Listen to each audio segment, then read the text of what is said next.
Hello everyone, I hope you all are fine. So today I will discuss about House of Lords in Britain, its function and its type. So आज हम पढ़ेंगे Britain में Lord सभा के कार्य, शक्तियाँ और उसके गठन के बारे में। तो शुरू करते हैं।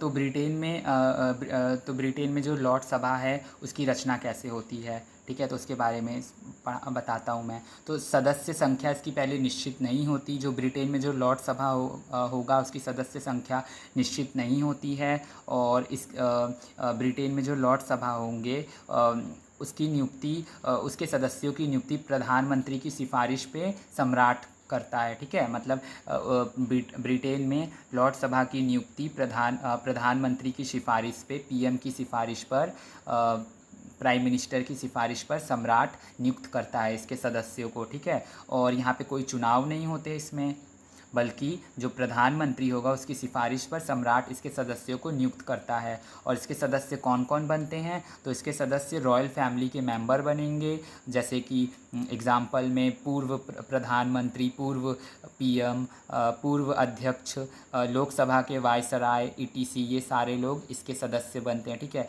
और ये 4 प्रकार के होते हैं इसके सदस्य। कितने प्रकार के? 4 प्रकार के। देखो, इसके जो सदस्य इसकी जो सदस्य संख्या होती है वो जन्म और मृत्यु पर घटती बढ़ती है। अगर मतलब जन्म हुआ तो सदस्य संख्या बढ़ेगी, मृत्यु हुआ तो सदस्य संख्या घट जाती है। तो 4 प्रकार के इसके सदस्य होते हैं। पहला आ जाएगा लॉर्ड ऑफ अपील, दूसरा आ जाएगा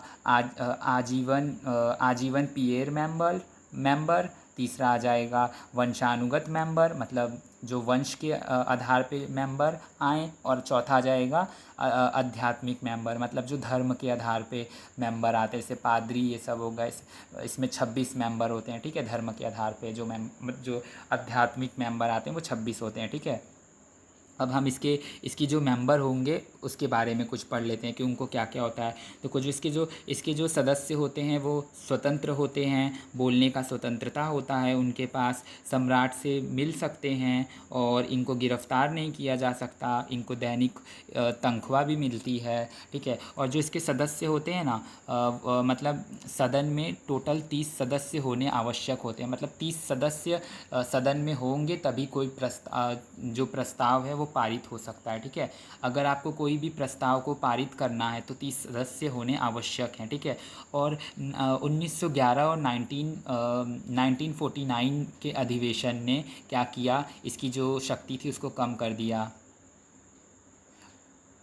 1904-9 को, ठीक है, ये जो अधिवेशन हुआ था उसने इसकी शक्ति को कम कर दिया।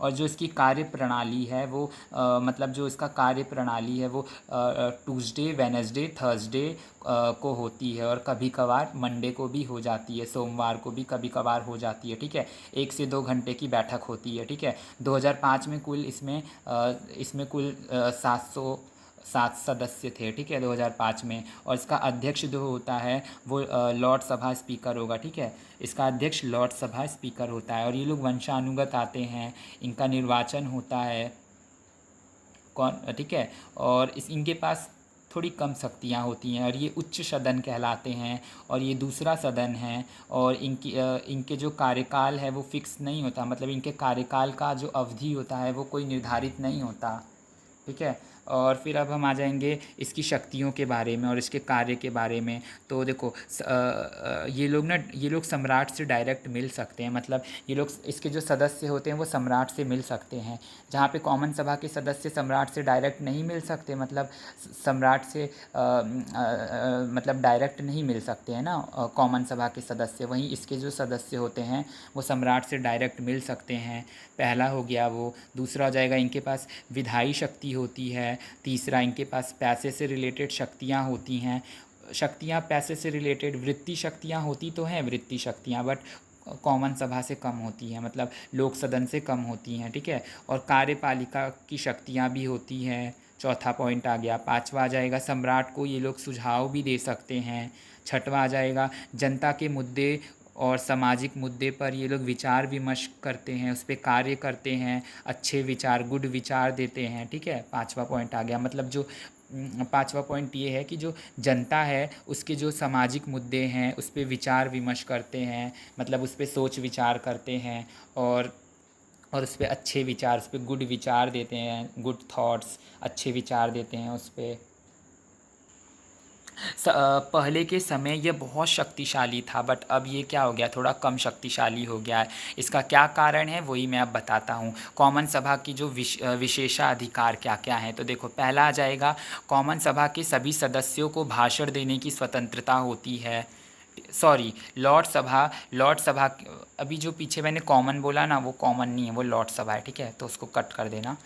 तो फिर से बताता हूँ मैं यहाँ से। लॉर्ड सभा के विशेषाधिकार, तो लॉर्ड सभा के क्या क्या विशेषाधिकार हैं, तो देखो लॉर्ड सभा के सभी सदस्यों को भाषण देने की स्वतंत्रता होती है।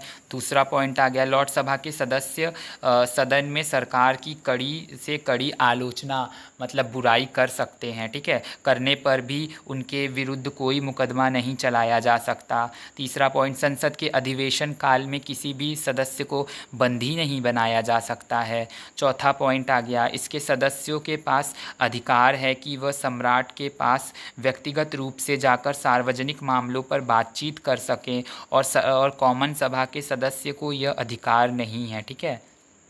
मतलब जो इसके सदस्य होते हैं उनके पास ये अधिकार होता है कि वो सम्राट के पास जाकर व्यक्तिगत रूप से सार्वजनिक मामलों पे बातचीत कर सके, लेकिन वहीं पे कॉमन सभा जो लोक सदन होता है उसके पास ये अधिकार नहीं होता। पांचवा पॉइंट आ गया, अगर इसके सदस्य सदन के किसी भी निर्णय से असहमत हैं तो वो क्या कर सकते हैं, तो वो अपनी असहमति को न्यूज़पेपर, मतलब समाचार पत्र पे छपवा भी सकते हैं, ठीक है। छठवां पॉइंट आ जाएगा, सर्वोच्च न्यायालय के रूप में कार्य करता है लॉर्ड सभा, ठीक है। और सातवां आ जाता है, अपने अपने अधिकार सभी पे यूज़ कर सकता है, ठीक है। ये जो अपने अधिकार है वो किसी पे भी यूज़ कर सकते हैं, ठीक है, सभी पर इस्तेमाल कर सकते हैं। आठवां आ जाता है, कॉमन सभा द्वारा जो चलाया गया महाभियोग होता है उसकी जांच कौन करता है, उसकी जांच करता है लॉर्ड सभा, ठीक है। अब हम इसकी शक्तियों के बारे में देखते हैं। देखो, तो पहली शक्ति क्या आ जाएगी, पहली शक्ति कार्य।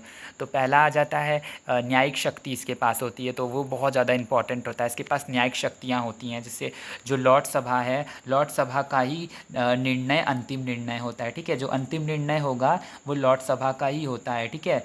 न्यायालय से रिलेटेड शक्तियाँ क्या हो जाएंगी, जो बहुत इम्पॉर्टेंट है ये, जो लॉर्ड सभा का निर्णय है वो अंतिम निर्णय कहलाएगा। और इसमें ओनली, मतलब इसमें केवल संसद ही कानून में परिवर्तन कर सकता है।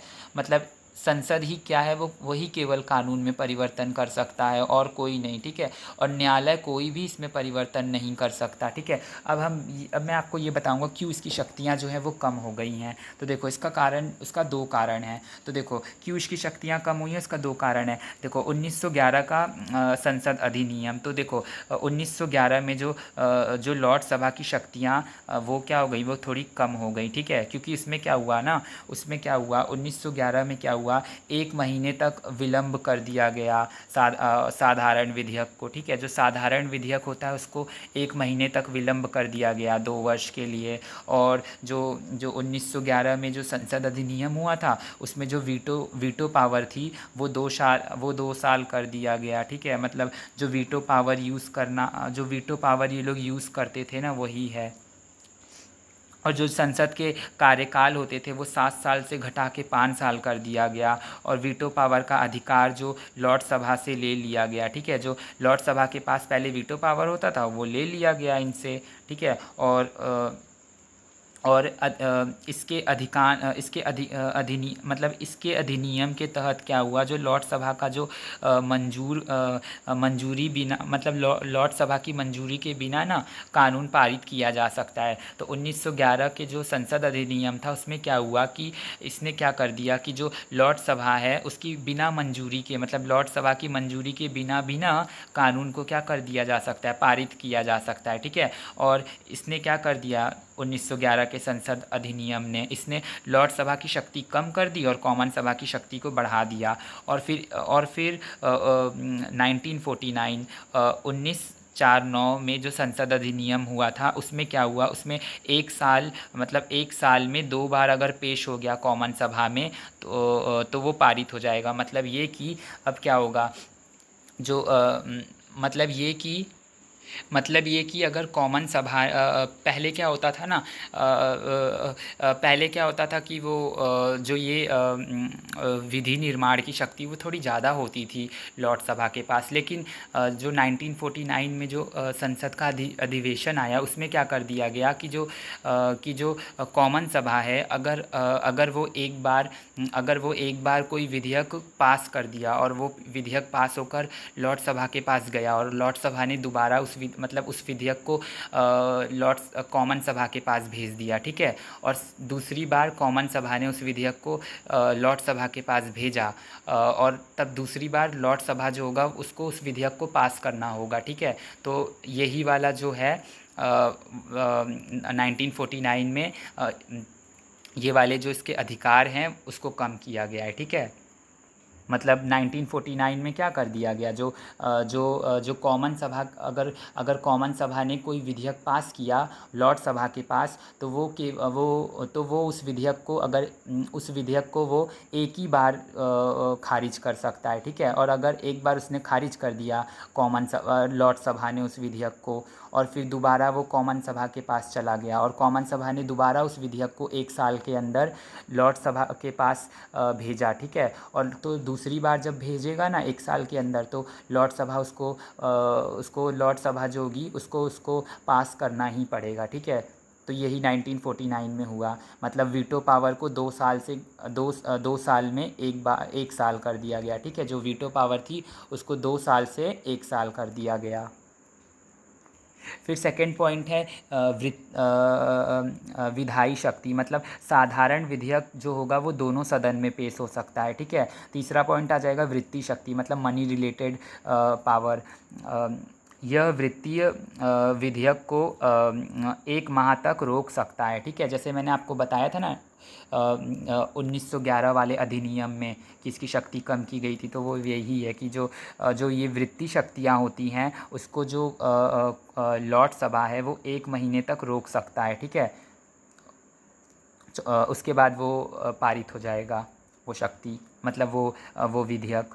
फिर चौथा आ जाता है कार्यपालिका संबंधी शक्तियाँ। इसमें क्या होता है, मतलब ब्रिटेन में मंत्रिमंडल में ब्रिटेन में जो मंत्रिमंडल होंगे उसमें 4 सदस्य जो होते हैं ना वो आवश्यक हैं, किसके, लॉर्ड सभा के। मतलब ब्रिटेन के मंत्रिमंडल में जो 4 सदस्य हैं वो आवश्यक होने चाहिए लॉर्ड सभा के, ठीक है। 4 सदस्य जो होंगे ब्रिटेन में वो मतलब ब्रिटेन के जो मंत्रिमंडल में 4 सदस्य जो होते हैं वो लॉर्ड सभा के होने चाहिए, ठीक है, और ये आवश्यक है। अगला आ जाएगा, देखो कॉमन सभा कॉमन सभा की निरंकुशता पर नियंत्रण करता है ये। और दूसरा आ जाएगा विधेयकों पर पुनर्विचार करता है, जो विधेयक आते हैं उस पर पुनर्विचार करता है। तीसरा उच्च स्तरीय वाद होता है, मतलब इस पे यहाँ पे मतलब काफ़ी बड़े लेवल पर वाद होता है, मतलब चिंतन होता है। चौथा आ जाएगा कॉमन सभा के कार्यभार अगर ज़्यादा हो गया, मतलब अगर कॉमन सभा का कार्यभार अगर अत्यधिक बढ़ जाता है तो ये उसका कार्यभार को कम कर सकता है, ठीक है। मतलब अगर कॉमन सभा है उसका कार्यभार जो है, मतलब उसका जो कार्य है वो ज़्यादा हो जाएगा ना, तो उसके कार्य को ये संभाल भी सकता है, ठीक है, उसको कम कर सकता है। पाँचवा आ जाएगा जनता को प्रभावित करता है ये। छठवा आ जाएगा स्वतंत्रता पूर्वक विचार प्रकट कर सकता है। अगर लॉर्ड सभा के सदस्य किसी राजनीतिक दल से संबंधित नहीं होते, ठीक है, इसके जो सदस्य होंगे वो किसी राजनीतिक दल से संबंधित नहीं होते और उन पर किसी भी दल का अंकुश भी नहीं होता है, मतलब किसी भी दल का उन पर नियंत्रण नहीं रहता और वे स्वतंत्रतापूर्वक अपना विचार प्रकट कर सकते हैं, ठीक है। मतलब वो अपना विचार जो है वो स्वतंत्रतापूर्वक प्रकट कर सकते हैं। I hope you all understand. तो इतना ही है, ठीक है। तो निष्कर्ष में हम लिख सकते हैं कि पहले जो लॉर्ड सभा था वो काफ़ी ज़्यादा शक्तिशाली होता था, लेकिन धीरे धीरे क्या हुआ 1911 और 1949 में क्या हुआ, संसद अधिवेशन के कारण इसकी शक्तियाँ कम हो गई और ये लॉर्ड सभा और ये कॉमन सभा से कमज़ोर हो गया है। मतलब कॉमन सभा की तुलना में अब ये ज़्यादा शक्तिशाली नहीं रहा।